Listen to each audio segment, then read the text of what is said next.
Saviez-vous que 90% des matelas vendus sont composés de plastique? Découvrez tous les produits naturels de la gamme Kipli sur kipli.com. Eh bien, peut-être faut-il accepter de perdre un tout petit peu la liberté de ce confort, de façon à sauvegarder ce qui n'est quand même pas tout à fait un détail, et qu'on appelle le monde. Salut Séverine, c'est Werner à l'appareil, j'espère que tu vas bien. Je suis en train de préparer mes vacances, j'ai besoin de conseils. J'hésitais entre réserver une croisière ou partir à Dubaï, qu'est-ce que tu me conseilles? Ni l'un ni l'autre, Werner, salut. J'en étais sûr. Alors du coup, de quoi on parle cette semaine dans un bobo dans la ville? Eh ben on n'a qu'à parler vacances puisque t'es dans l'esprit. Ouais, l'année a été éprouvante pour beaucoup de Français. Les vacances sont aussi l'occasion de réécouter tous les épisodes de la série pour vous remettre dedans. Aujourd'hui, on va parler vacances. Séverine, quels sont les enjeux des vacances et en quoi est-ce que ça peut être un levier pour la transition?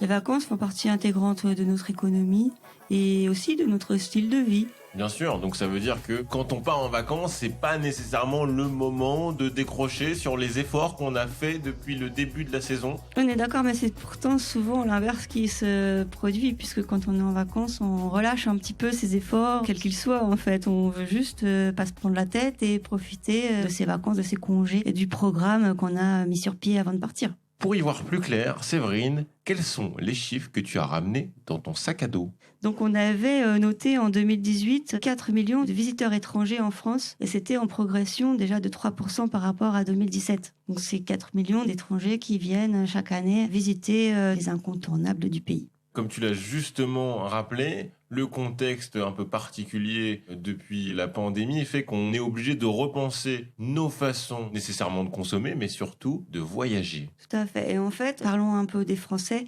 Ils sont environ 35,5 millions à partir en vacances chaque année. Et il existe à présent en France des tours opérateurs qui sont labellisés pour un tourisme équitable et solidaire. C'est pas vrai. Oui, il y en a 11 déjà en France. Sur les 35,5 millions de Français, seulement 2700 personnes sont parties par l'intermédiaire de ces tours opérateurs écolos. Est-ce que tous les autres sont partis à Dubaï, c'est ça? Ils sont partis à Dubaï ou en croisière. Il fallait qu'on intervienne quand même. Le problème ici, c'est que les gens ne sont pas suffisamment sensibilisés, que pour les vacances aussi, on peut faire des efforts et que des acteurs sont déjà là sur le terrain pour faciliter la tâche, comme n'importe quel tour opérateur qui organise des vacances de A à Z si tu le souhaites. Ça veut dire que je peux quand même aller boire ma petite margarita au bord de la piscine de façon engagée. Je sais pas si boire une margarita au bord de la piscine est vraiment un geste engagé en soi, mais tu peux en tout cas passer des vacances qui changent en allant par exemple dans une ferme et peut-être boire un verre de lait à côté de la mare où croissent des espèces rares de grenouilles. Donc tu laisses ta margarita, tu mets ton sac à dos et tu pars faire une rando.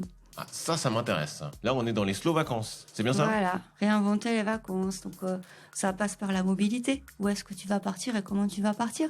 En plus, il y a vraiment un très chouette débat qui se passe en ce moment en France, qui est la rouverture des lignes de train de nuit, par exemple, qui pourrait être une manière beaucoup plus écolo de voyager que prendre l'avion pour aller à Marseille depuis Paris, par exemple. L'Interrail, par exemple, ça peut être un bon... L'Interrail aussi. Quelque chose qu'on peut conseiller aux auditeurs? Tout à fait. De toute manière, le voyage en train est non seulement super agréable et moins fatigant qu'un voyage en voiture ou même en avion. Et aussi, on se fait souvent des amis dans les longs voyages en train. D'autres petites astuces pour les auditeurs, Séverine, sur la thématique des vacances? Sur le site de ConsoGlobe, la rubrique tourisme, il y a toutes les astuces pour être un voyageur éco-responsable. Tu pourras trouver sur le site de l'ATES, donc qui est l'association pour un tourisme équitable et solidaire, la liste des tours opérateurs pour pouvoir te proposer des séjours un peu plus en phase avec notre volonté de transition écologique. Tu peux organiser très facilement des micro-aventures, on appelle ça aussi, c'est très très chouette à faire, avec des amis ou tes collègues, partir l'histoire d'une nuit par exemple avec le sac à dos, dormir en forêt de Fontainebleau à la Belle Étoile par exemple.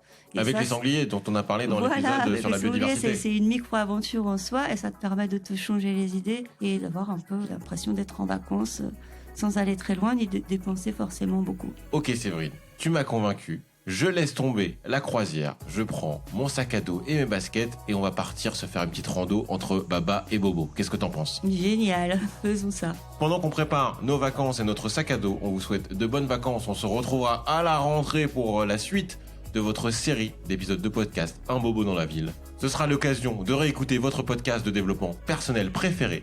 La semaine prochaine, on vous parlera de la clim et comment ne pas avoir trop chaud tout en restant écolo. N'oubliez pas de passer le message à votre voisin et à votre voisine, n'est-ce pas Séverine? Chacun sa route, chacun son chemin, on s'en fout des étiquettes. Pas d'étiquette, on vous a dit. Pas d'étiquette. Abonnez-vous mes petits bobos. On se retrouve très bientôt.